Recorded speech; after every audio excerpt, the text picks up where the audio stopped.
চীনের পূর্বাঞ্চলের একটি কারিগরি শিক্ষা প্রতিষ্ঠানে সাবেক এক শিক্ষার্থীর ছুরিকাঘাতে ৮ জন নিহত এবং ১৭ জন আহত হয়েছে।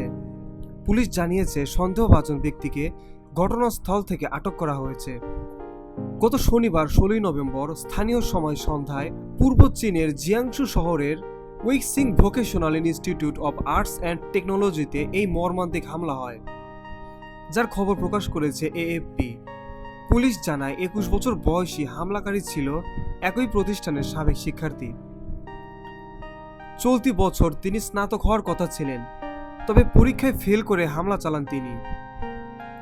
পুলিশ জানায় পরীক্ষায় ফেল করে সে অত্যন্ত হতাশ ছিলেন।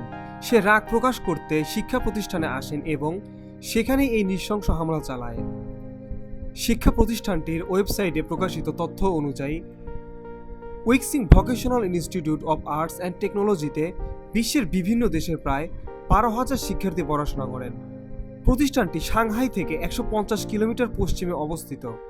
প্রতিষ্ঠানটিতে শিল্প, নকশা, সিরামিক ও ফ্যাশন সহ বিভিন্ন বিষয়ে পড়াশোনা করানো হয়। ইক্সিং শহরের পুলিশ জানিয়েছে আহত ব্যক্তিদের চিকিৎসার জন্য জরুরি পরিষেবামূলক পূর্ণমাত্রার কাজ করা হচ্ছে এবং ক্ষতিগ্রস্তদের যথাযথ যত্ন নেওয়া হচ্ছে। Beauty Bangla news desk.